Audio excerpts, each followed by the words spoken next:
Hello बच्चों, आपका स्वागत है हमारे चैनल स्टडी विद प्रेम में। और आज की इस वीडियो में हम क्लास 6 मैथ के चैप्टर नंबर 3 और इस वीडियो में उसके प्रश्नावली 3.2 के कुछ क्वेश्चन को देखने वाले हैं। और उम्मीद है आप इस वीडियो को लास्ट तक जरूर देखिएगा। तो चलिए क्वेश्चन नंबर 1 को शुरू करते हैं। ठीक है, तो यहाँ पर हम लोग का क्वेश्चन नंबर 1 है, बताइए कि किन्हीं दो संख्याओं का योग सम होता है या विषम होता है यदि वो दोनों, तो पहला है विषम संख्याएं हों। तो क्वेश्चन समझने से पहले आप समझिए सम संख्याएं और विषम संख्याएं किसे कहते हैं। सम संख्या उसको कहते हैं जो 2 से भाग हो जाए या 2 से कट जाए, ठीक है, उनको सम संख्या कहा जाता है। और विषम संख्याएं उन संख्याओं को कहा जाता है जो 2 से नहीं कटते। तो यहाँ पर पूछ रहा है अगर उनका योग सम होता है या विषम, यदि वो दोनों, अगर दोनों विषम संख्याएं होगा ना, मान लेते हैं हम लोग यहाँ पर सबसे पहले लिखेंगे हल।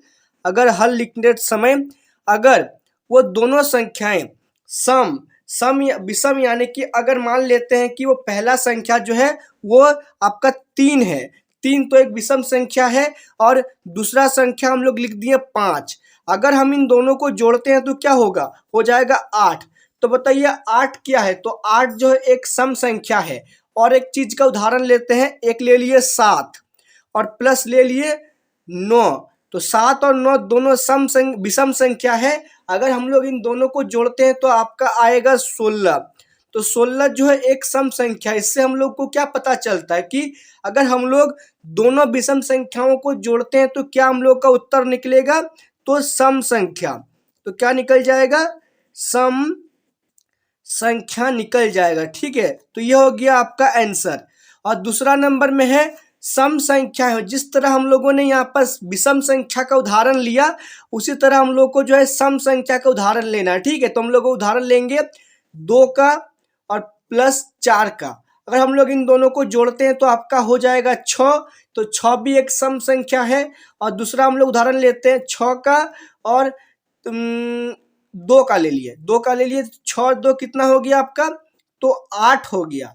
तो 8 भी जो है एक सम संख्या है। तो हम लोग इसका उत्तर में क्या लिखेंगे, 2 अगर सम संख्याएं हो तब भी जोड़ने पर जो है हम लोग को सम संख्या ही प्राप्त होता है। ठीक है, तो क्वेश्चन नंबर 1 जो यहाँ पर आपका क्लियर हो गया है। फिर उसके बाद हम लोग क्वेश्चन नंबर 2 देखेंगे। ठीक है, तो हम लोग का यहाँ पर क्वेश्चन नंबर 2 है, बताइए कि निम्नलिखित में कौन सा कथन सत्य है और कौन सा कथन असत्य है। मतलब यहाँ पर जो है आपको एक कथन दिया हुआ रहेगा, ठीक है, जिसमें जो आप लोगों को सही कथन कौन सा है और गलत कथन कौन सा है आपको वो चुन के बनाना है। तो हम लोग देखिए पढ़ेंगे पहले ए नंबर पॉइंट।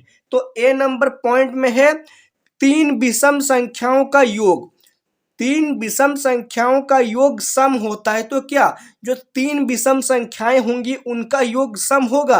तो हम लोग जो है इसको एक बार देख लेते हैं करके। तो 3 विषम संख्याएं कौन कौन से लेंगे हम लोग, सबसे पहले हम लोग लेंगे आपका 3 एक विषम संख्या है। फिर हम लोग ले लेंगे 5 और फिर ले लेंगे 7। ये तीनों जो है विषम संख्या है। अगर हम लोग इन तीनों को जोड़ते हैं तो 5 और 3 8 और 8 और 7 15। तो बताइए क्या 15 सम संख्या है, तो नहीं, 15 जो है एक सम संख्या नहीं है। तो अर्थात हम लोग यहाँ क्या लिखेंगे, असत्य। हम लोग यहाँ लिख देंगे असत्य, या आप लोग गलत का चिन्ह इस तरह दे सकते हैं। ठीक है, तो ये हो गया आपका आंसर, बिल्कुल आसान है। चलिए कोई पॉइंट नंबर बी देख लेते हैं। 2 विषम संख्याओं और एक सम संख्या का योग सम होता है। मतलब 2 विषम संख्याओं और एक सम संख्या का योग सम होता है। तो चलिए चेक कर लेते हैं। तो फिर से हम लोग वही उदाहरण लेंगे। 2 विषम संख्या में हम लोग ले लेंगे 3 और 7 ले लिए, ठीक है, और एक सम संख्या में हम लोग ले लेंगे 4। तो अब इन तीनों को जोड़िए, तो 7 और 3 10, 10 और 4 14। तो क्या ये सम संख्या है, तो हाँ ये जो है एक 14 एक सम संख्या है। ठीक है, तो हम लोग क्या कर देंगे, तो यहाँ लिखेंगे हम लोग सत्य। ये कथन जो है बिल्कुल सत्य है। ठीक है, फिर उसके बाद पॉइंट नंबर सी देखते हैं। तो पॉइंट नंबर सी है 3 विषम संख्याओं का गुणनफल विषम होता है। मतलब जो 3 विषम संख्याएं हम लोग लेंगे ना उसको अगर गुना करते हैं तो क्या वो उसका उत्तर विषम आएगा। चलिए इसको भी प्रूव कर लेते हैं। तो हम लोग लेंगे 5, 7, 3। 5 गुना 7 गुना 3, ये तीनों जो है विषम संख्याएं हैं और इनको हम लोग जो है गुना कर लेते हैं। ठीक है, तो क्या होगा 7 पचे 35, 7 पचे 35 और 35 को 3 से गुना करेंगे तो आपका आएगा 105। और 105 जो है एक विषम संख्या है। ठीक है, मतलब ये कथन जो है सत्य है। ठीक है, तो इस कथन को हम लोग सत्य लिख देते हैं। आप लोग को भी इसी तरह लिखना है। ठीक है, ये है जो आपका आंसर है। यहाँ पर सत्य असत्य आपका आंसर है, यहाँ पर सत्य तो आपका आंसर है और यहाँ पर सत्य भी आपका आंसर है। ठीक है, फिर उसके बाद यहाँ पर डी नंबर कोई पॉइंट है, क्वेश्चन है, यदि किसी सम संख्या को 2 से भाग दिया जाए तो भागफल सदैव विषम होता है। मतलब कोई सम संख्या, हम लोग उदाहरण लेंगे। ठीक है, मतलब कोई सम संख्या है, मतलब सम संख्या चलिए हम लोग ले लिए 8 हम लोग ले लिए, उसको अगर 2 से भाग देंगे तो क्या भागफल सदैव विषम होगा। तो हम लोग क्या करेंगे, इसको भाग दे देंगे। तो 2 से अगर 8 को भाग देंगे तो कितना बार में, 2 चौके 8 यानी कि 4 बार में। ठीक है, तो ये जो हम लोग का 4 बार में आ गया। तो क्या 4 एक विषम संख्या है, तो नहीं, 4 जो है एक सम संख्या है। ठीक है, मतलब पॉइंट नंबर डी जो है इसका उत्तर हो जाएगा असत्य। ठीक है, तो हम लोग यहाँ पर असत्य लिख लेते हैं पहले। इस तरह जो है हम लोगों ने क्वेश्चन नंबर 2 के चारों पॉइंटों के आंसर को देख लिया है और आगे जो पॉइंट बचे हुए हैं उनको देखने वाले हैं। ठीक है, तो यहाँ पर आपका पॉइंट नंबर डी के बाद है आपका पॉइंट नंबर ई। क्या है, पॉइंट नंबर ई। तो पॉइंट नंबर ई में है सभी अभाज्य संख्याएं विषम हैं। तो क्या सभी जो अभाज्य संख्याएं होती है वो विषम होता है, क्या ये कथन सत्य है, तो बताइए। तो ये कथन जो है ना आपका असत्य है। क्या है, असत्य है, सभी अभाज्य संख्याएं विषम नहीं होती हैं। तो हम लोग यहाँ पर लिख देंगे असत्य लिख देते हैं। ठीक है, तो यहाँ पर हम लोग लिख देते हैं असत्य। तो ये आपका असत्य हो गया। फिर उसके बाद एफ नंबर देखिए, एफ नंबर में क्वेश्चन है अभाज्य संख्याओं के कोई गुणनखंड नहीं होते हैं। तो क्या अभाज्य संख्याओं के कोई गुणनखंड नहीं होते हैं, तो ये कथन बिल्कुल सत्य है। अभाज्य संख्याओं के जो है गुणनखंड नहीं होते हैं। ठीक है, तो हम लोग यहाँ पर लिख देंगे क्या लिखेंगे हम लोग, असत्य, क्योंकि अभाज्य संख्याओं के गुणनखंड होते हैं। ठीक है, बाय मिस्टेक मैंने सत्य बोल दिया था, लेकिन इसका उत्तर जो है असत्य हो जाएगा।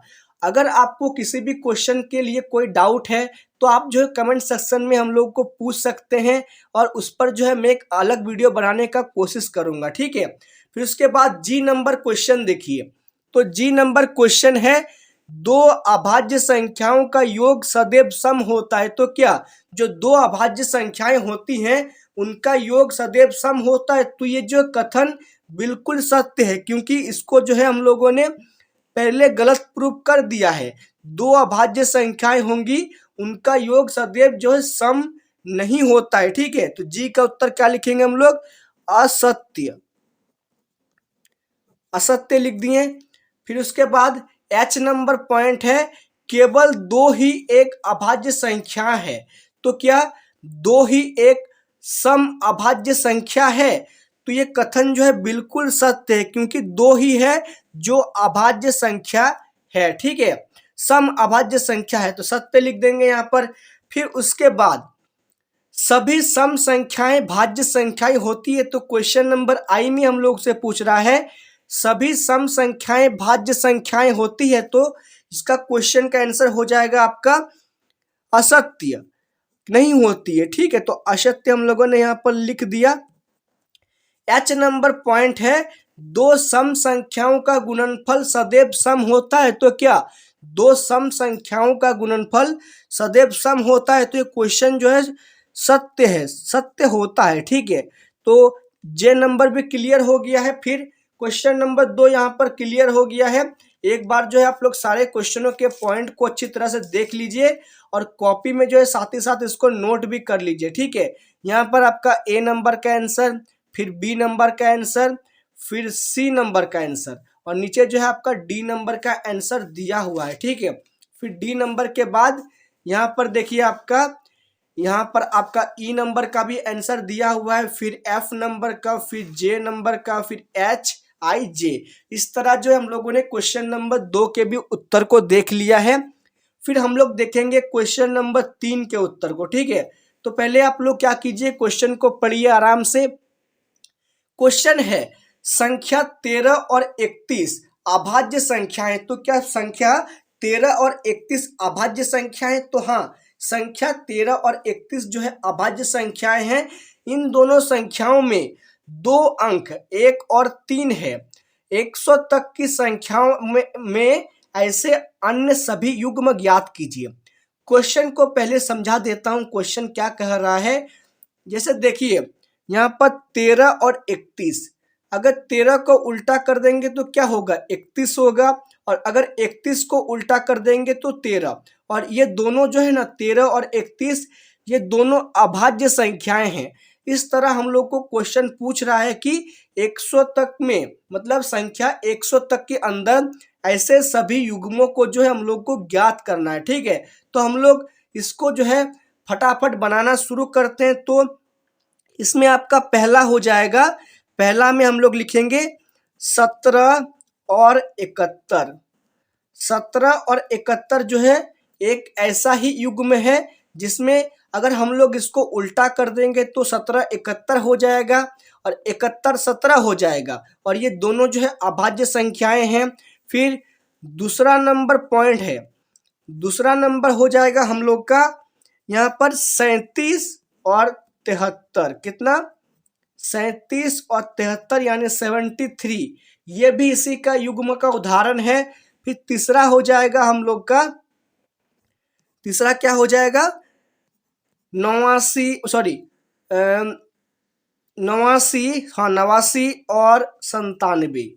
क्या हो जाएगा, 89 और 97 भी इसी प्रजाति का एक उदाहरण है। ठीक है, तो हम लोग का जो है क्वेश्चन नंबर 3 यहाँ पर क्लियर हो गया है, और क्वेश्चन नंबर 4 से जो है हम लोग आगे आने वाले वीडियो में देखेंगे। ठीक है, तो आज के लिए बस इतना ही, मिलते हैं आपके साथ नेक्स्ट वीडियो में। जय हिंद, जय भारत, धन्यवाद।